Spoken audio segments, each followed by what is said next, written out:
بسم الله الرحمن الرحيم. السلام عليكم ورحمة الله وبركاته. حريق سنترال رمسيس جريمة لا شك في ذلك، سواء كان ناتجا عن إهمال أو عن تعمد. جريمة في كل الأحوال. الأم اللي ابنها بيبلع عملة معدنية بنعمل لها محضر إهمال، يعني بنعتبر اللي حصل لابنها جريمة، إهمالها لابنها جريمة، والتعمد طبعا جريمة لو كان فيه تعمد. طيب، في الجريمة بنحاسب مين بشكل عام؟ في قاعدتين. القاعدة الأولى فتش عن المستفيد، والتانية فتش عن المسؤول.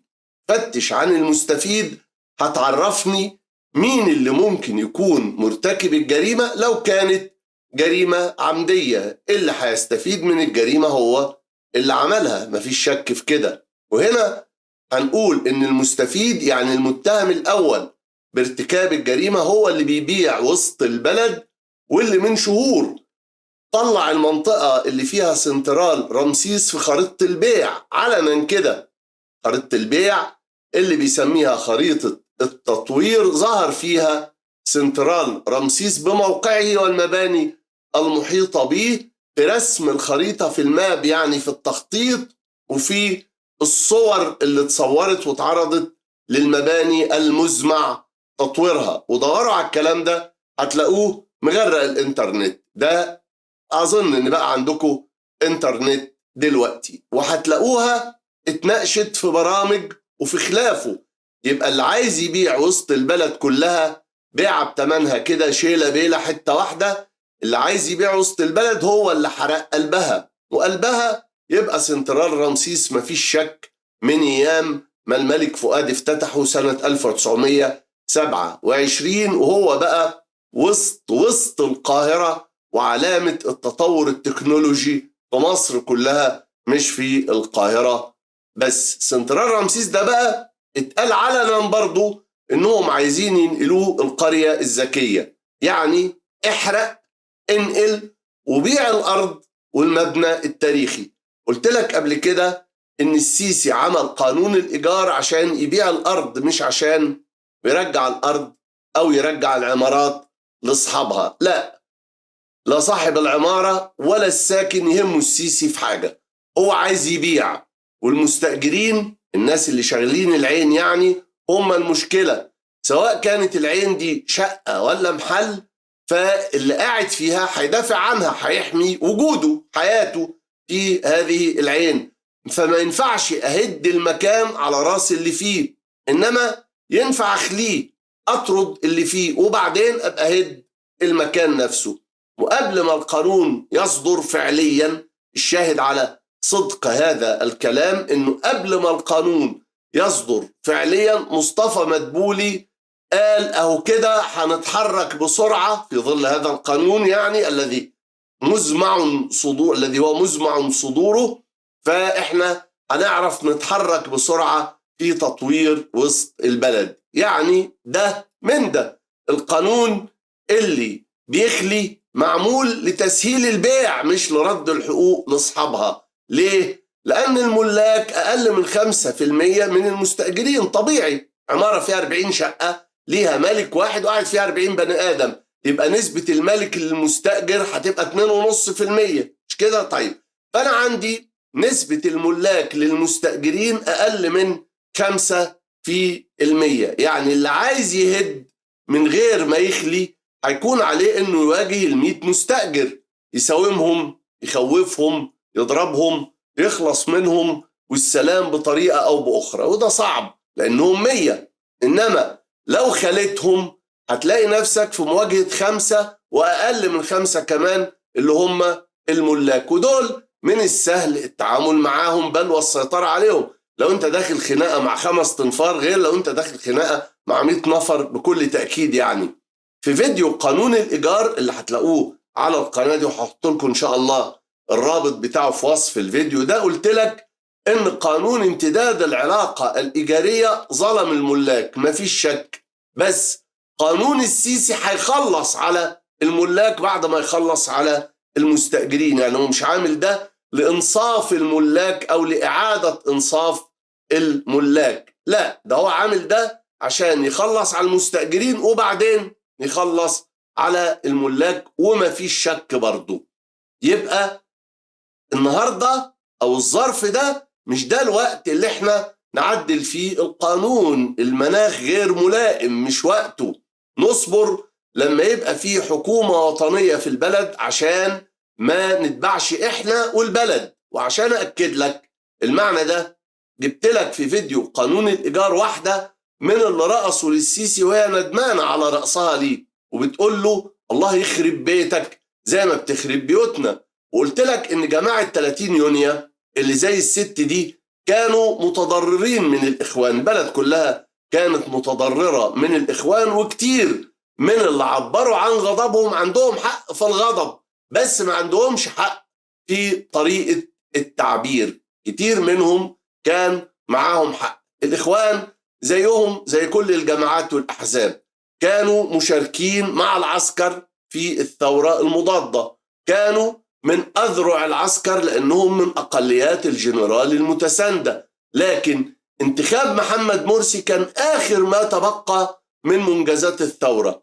كان رئيس انتخبه الشعب، شعب غلطان، شعب صح، إنما ده رئيس انتخبه الشعب. يبقى حافظ على فكرة إن الشعب بينتخب رئيس، مش إن بيجي واحد غصب عن عينك وغصب عن اللي خلفوك ويقول لك كده على علن الدنيا اللي هيقرب من الكرسي ده انا هشيله من على وش الارض. حتى كامل الوزير يقول لك انا قاعد عاجبك مش عاجبك، بعمل لك حوادث، بموت عيالك على الطريق، بس قاعد غصب عن بوزك. يبقى ده مش رئيس، ده رئيس عصابة، ده مش رئيس جمهورية. ما ينفعش ده يبقى اسلوب او طريقة التعامل ما بين حاكم ايا كان الحاكم ده وما بين الشعب اللي هو بيحكمه. قلت لك ان الحكم هو التوازن بين الرضا والإجبار. يعني علاقة الحكم حكومة وشعب هي علاقة توازن بين الرضا، إن يكون الشعب مقتنع وشايف وعارف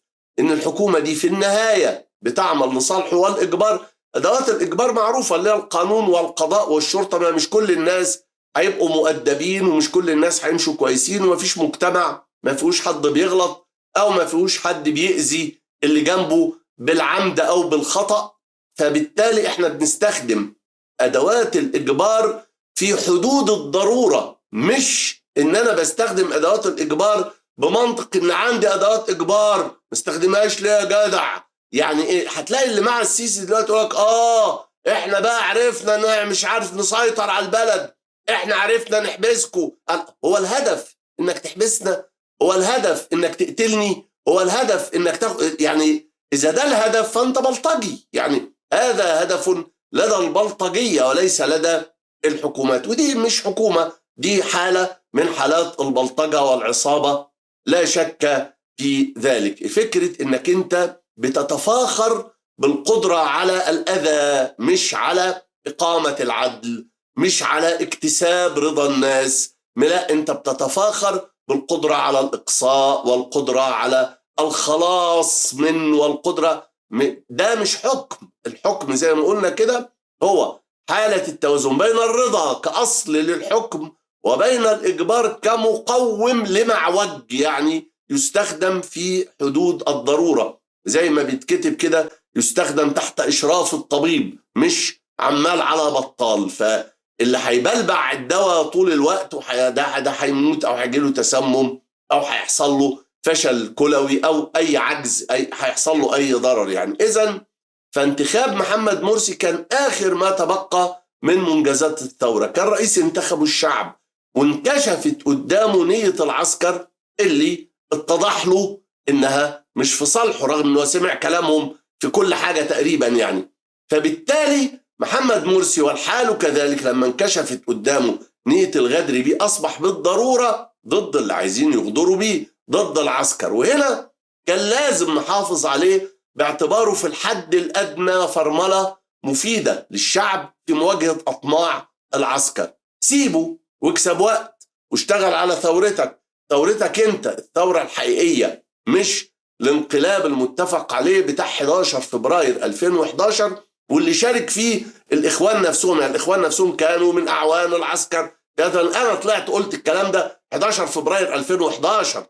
اللي بعد كده كانوا بيرقصوا للسيسي وكانوا ضد الإخوان هم اللي استفادوا من الإخوان طول فترة ما كانوا هم في الواجهة أو في الصورة أو في حالة الحكم الشكلية. لكن أنا قلت الكلام ده يوم 11 فبراير، ما تأخرتش، قلت وأنا في الميدان والناس لسه ما روحتش، وفضلت مصمم عليه وفضلت أقوله للناس، وفضلوا الإخوان يقولوا لا ما حصلش، ده احنا زي الفل، ده احنا اللي عملنا كل ده كان كذب، كانت حالة من الكذب المركب والأكاذيب. الكذب ينفخ البطن بس ما يشبعش، واللي حصل ان البلد دي كلها بطنها اتنفخت لغاية لما بتفرقع دلوقتي. فبالتالي ما كانش فيه اللي حصل يوم 11 فبراير ده انقلاب متفق عليه. ده بالمناسبة عشان بس يبقى أرد الحق اللي قال ده تعبير الفريق محمد علي بلال، واللي أنا كتبت من ساعتها أنه قاله وأنني أوافق عليه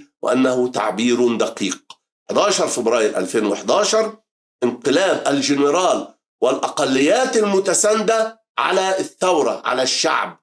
بعد كده 30 يونيو انقلاب الجنرال والأقليات المتساندة ما عدا الإخوان على الإخوان. بعد كده في تواريخ كتيرة جدا لتخلص الجنرال من بقية الأقليات المتساندة، لأنهم أقل من أنهم ما يحتاجوا لانقلاب عشان يخلص منهم. عايز تشوف الحكاية بجد شوفها كده، عايز تكملها كذب ونفخة بطن خليك لما بطنك تفرقع، انت حر في روحك، قتيل ايديه ما ينبكيش عليه. تأكد دايما ان ديل الحية اهون من راسها. وفي فيديو قانون الإيجار ضربت لك المثل باللي قلته للست الندمانة على رأسها هي واللي زيها لما رقصوا في يونيو 2013. قلت لهم الإخوان غلطانين، بس السيسي ما بيرتبش لأنه يصلح غلط الإخوان لأنهم بيغلطوا لصالحه، ده هو اللي قايل لهم يغلطوا، ده هو المستفيد من هذا الغلط. السيسي بيرتب الانقلاب يمكنه من أن يرتكب جرائم وإنه يخلص من الثورة عشان يخلص من الشعب نفسه، وده اللي حصل. وبالمثل قانون الإيجار ظلم المالك، بس السيسي ما بيرتبش لأنه يدي للمالك حقه، لا ده بياخد العمارة كلها والأرض ويبيعها. ولو عايز تتأكد راجع كلام مصطفى مدبولي، وشوف كمان تفعيل اشتراط وجود رخصة للسماسرة وتشديد عقوبة السمسرة بدون ترخيص عشان تتأكد من ان السيسي بيقفل المحبس وبيحتفظ بالمفتاح في ايده لوحده عشان يبيع المنطقة كلها رابطة واحدة للزبون اللي هو متفق معاه، ما يدخلش شوية ثعالب صغيرة من التي تفسد الكروم، شوية سماسرة كده ما لهمش رخص يعني، ويدخلوا يبيعوا من ورا ظهره وهو ما يدراش بيهم، فلما يجي يبيع للزبون المنطقة لوكشة واحدة ما يعرفش، لا هو عايز يخليها كده زي ما هي، ما اللي واخد رخصة ده واخد رخصة مني، واخد رخصة تحت عيني، واي بيع هيبيعها ولا هيعملها ده هيبقى بعلمي برضه، وبالتالي انا مش هسيبه يبيع الا في الفتافيت او الحواشي او الفضلات اللي انا مش عايزها. فهو السيسي عايز يبيع المنطقة كلها رابطة واحدة للزبون اللي هو متفق معاها. اللي رقصت للسيسي امبارح السيسي بيطردها من سكنها النهاردة، واللي فرحانين بالقانون النهاردة السيسي هينزع ملكيتهم بكرة. ولو كانت اللي رقصت دي صبرت على نفسها ومسكت وسطها شوية وما رقصتش كان زمان مرسي مشي وانتخبنا اللي بعده واللي بعده، وأكيد إن الأحوال كانت هتبقى أفضل بكتير. ما كانش الجنيه فقد 85% من قيمته، والأرض اتباعت، والنيل اتبنى عليه سد، والناس بتترمي في الشارع ومش لاقيه تاكل، والبلد بتتحرق من سنترال رمسيس للمنطقة الصناعية في دمياط، وقبل كده العتبة والرواعي وغيره. يبقى الخلاصة اللي هيرمي ملايين البشر في الشارع عشان يعرف يبيع الأرض مش هيصعب عليه يحرق السنترال عشان يعرف يبيع الأرض نفسها. آدي نتيجة تطبيق قاعدة فتش عن المستفيد عشان نعرف مين اللي ارتكب الجريمة.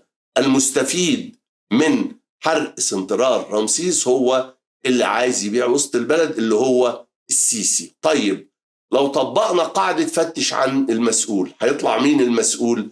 الحكاية سهلة، والمسؤول الوحيد مسلم نفسه ومعترف بأن هو المسؤول الوحيد ومحدش مسؤول غيره من 9 سنين واكتر، على الاقل من يوم ما قال ما تسمعوش كلام حد غيري. ما تسمعش كلام حد غيرك يبقى محدش غيرك بيقول، فكلامه يتسمع يبقى محدش مسؤول غيرك. اللي شايف ان الكلام ده يعني مش مظبوط او ممكن يكون او ممكن يكون فيه مسؤول غير السيسي يطلع يقول لي ازاي؟ اذا في شخص واحد هو اللي بيدي الاوامر والدنيا كلها بتنفذ الاوامر ده في حدود اللي بيقولها وزي ما بيقولها، يبقى هو المسؤول الوحيد. مش كده ولا ايه؟ انا عارف مصر زي ما انا شايفكم كلكم قدامي كده، وعارف علاجها برضو زي ما انا شايفكم قدامي كده، وانا بقول الكلام ده لكل اللي بيسمعني في مصر. لو سمحتم ما تسمعوش كلام حد غيري. السيسي قال لكم ما تسمعوش كلام حد غيري، يبقى كل المصايب اللي حصلت واللي هتحصل مجرد نتيجة منطقية للكلام اللي ما تسمعش غيره، ويبقى اللي قال الكلام ده هو المسؤول الوحيد، وبالتالي هو اللي يتحاسب على الجريمة بتطبيق قاعدة فتش عن المسؤول. وما تقعدش تتنحنح وتستهوك وتقول يا ريتني وده انا بحب مصر وتحيا مصر. ما يجيش منه. الام اللي اتعمل لها محضر اهمال عشان ابنها بلع عملة معدنية بتحب ابنها، ضناها بكل تأكيد بتحبه، بس بنعاقبها لأنها المسؤولة، بنعاقبها رغم إنها بتحبه لأنها المسؤولة. فما بالك وإحنا عارفين إنك يا سيسي كاره وما بتحبش، وإن كل ده حركات وتمثيل وشغل دهان وشغل من على الوش. أنت كاره، أنت بتحتقر الشعب المصري وبتحتقر مصر وبتحتقر أمة الإسلام زي ما قلت بنفسك في كل مناسبة، وساعات من غير مناسبة كنت بتعبر عن احتقارك وكراهيتك لينا كده اهو، من باب التطوع ومن باب الإلطاء. أقول كلام صعب. اتفضل. هو فين العالم الإسلامي ده؟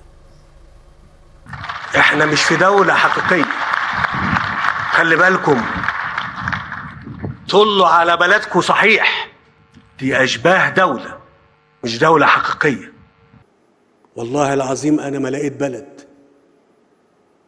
أنا ما لقيتش بلد، أنا لقيت أي حاجة. قولي له خد دي. والدكتور مصطفى موجود كان بيكلمني من سنة وشوية على 8 وحدات سكنية للإسكان المتوسط، فبقول له بتبيعوا شقة بكام للإسكان المتوسط؟ فقال لي رقم، أنا بقولها للمصريين دلوقتي عشان تعرفوا إحنا بنعمل إيه. قلت له لا الثمن ده قليل. الثمن ده ايه؟ قليل. قال لي الاعلام يا فندم هيهاجمني لو انا زودت الثمن عن كده. قلت له من فضلك زود الثمن. جه الوقت ان رغيف العيش ابو 5 صاغ ده يزيد ثمنه. حد يقول لي ده كلام؟ خليها للحكومه. خليها ايه؟ خلي الدكتور مصطفى هو اللي يشيلها، خلي وزير التموين هو اللي يشيلها. لا انا اشيلها. مش هناكل؟ ما ناكلش. هنجوع يعني؟ نجوع. ايه المشكله يعني؟ حرق سنترال رمسيس جريمة معلقة في عنق السيسي أولا وفي أعناق معاونيه من بعده، وهي جريمة أسفرت حتى الآن عن إزهاق 4 أرواح وإصابة 37 شخص في الحد الأدنى، منهم 10 من رجال الشرطة، ودول محدش بيجيب سيرتهم، دول بيروحوا مجانا يا ولداه، ما بيفتكروهمش وما بيبروزوهمش إلا لما يكونوا عايزين يتاجروا بيهم سياسيا. وخليكم فاكرين إنهم من ساعات، يعني الحكومة، يعني الإعلام الرسمي، يعني حكم العسكر، من ساعات قالوا 22 مصاب وما فيش قتلى، وقلت لكم برضو من ساعات إن في أرقام أكبر من كده. وافتكروا إن حكم العسكر 3-4 مرات يقول سيطرنا على الحريق والحريق ولع تاني، ويقول كده مش لانه حمار بس، هم حمير. ماشي، موافق على الكلام ده، بس مش المسألة غباوة بس. اكيد بعد اول مرة هو فهم، يعني في تاني مرة لما جه يقول الكلام ده فهم ان اللي قاله قبل كده كان غلط، فما فيش داعي انه يكرره تاني ولا يسأل اللي بيعرف ولا يسأل اللي بيفهم ولا بتاع. لكن هو بيقول كده لانه لا يبالي بحياة الناس وبانه يقول الكلام يبقى صح، ولا مش موضوعه. هو موضوعه انه يخدرك لغاية لما يخلص منك خالص. 3-4 مرات يقولوا سيطرنا على الحريق والحريق يولع تاني. فهم مجرمين طول الوقت وكذابين طول الوقت. الضحايا اللي قتلوا في الحريق كلهم من الموظفين في السنترال وكانوا بيأدوا عملهم، وهم وائل مرزوق من نيابة الموارد البشرية، وأحمد رجب ومحمد طلعت وأحمد مصطفى من نيابة الشؤون الفنية بالشركة المصرية للاتصالات. تغمدهم الله جميعا برحمته وأفرغ على ذويهم صبرا وربط على قلوبهم. لا مصيبة بعد الموت، والجريمة اللي السيسي هو المسؤول الأول عنها تسببت في مصايب وأضرار أخرى، منها تعطل أرقام الخدمة العامة زي الإسعاف والنجدة لساعات. الأرقام دي رجعت للعمل بصورة مضطربة وتأثرت لأكثر من 12 ساعة، وما زال التأثير مستمرا رغم التحسن التدريجي. ومن الأشياء التي تأثرت أيضا الاتصالات الهاتفية وأنظمة التوجيه الشبكي داخل السنترالات الفرعية، والإنترنت والاتصالات الدولية عبر كابلات الألياف الضوئية وماكينات الصرافة وخدمات الدفع الإلكتروني وشبكات الربط بين البنوك والبنك المركزي، ما أدى لتعذر إجراء التحويلات والمعاملات البنكية. وبناء عليه قرر البنك المركزي مد العمل في البنوك حتى 5 مساء بدلا من الساعة 3. وتأثر أيضا الاتصال اللاسلكي بين بعض الوحدات الأمنية والشرطية، وتأثر العمل في مكاتب السجل المدني والمرور والشهر العقاري وأنظمة الدفع والتحصيل الإلكتروني الحكومية وبعض أنظمة المراقبة الإلكترونية في السكك الحديد والمترو وأنظمة السفر ونقل الركاب جوا، ما أدى إلى تأخر بعض الرحلات من مطار القاهرة الدولي. وتأثرت أنظمة تتبع المركبات في بعض شركات النقل البري الخاصة اللي هي الGPS تحديد المواقع يعني. كما تأثرت شبكات الVPN التي تربط الفروع بالشركات. وألغت البورصة جلسة تداولات الثلاثاء. وداخل السنترال أعلن الجهاز القومي لتنظيم الاتصالات تلف بعض الكابلات الرئيسية والسيرفرات الحيوية، وتم نقل حركة الإنترنت الثابت بالكامل على مركز الحركة التبادلي في سنترال الروضة. وقال وزير الاتصالات إن سنترال رمسيس سيظل خارج الخدمة لأيام، وستعود الخدمات بشكل تدريجي بعد نقل جميع الخدمات التي توجد في سنترال رمسيس إلى أكثر من سنترال آخر. وقال المهندس محمد نصر رئيس الشركة المصرية للاتصالات إن الحريق اندلع داخل إحدى صالات الطابق المخصص لمشغلي الاتصالات. زي ما أنا قلت لك امبارح كانوا هما بيقولوا مكاتب إدارية، قلت لك لا ده الكلام ده مش مظبوط، وقلت لك إن المكان ده هو اللي فيه وحدات المراقبة، مراقبة الخطوط، تجسس، تصنت باختصار يعني. النهارده المهندس محمد نصر رئيس الشركة المصرية للاتصالات في تصريح رسمي بيقول إن الحريق اندلع داخل إحدى صالات الطابق المخصص لمشغلي الاتصالات، والذي يضم صالات منفصلة لكل مشغل، وامتد الحريق إلى الأدوار الأخرى نتيجة لشدته.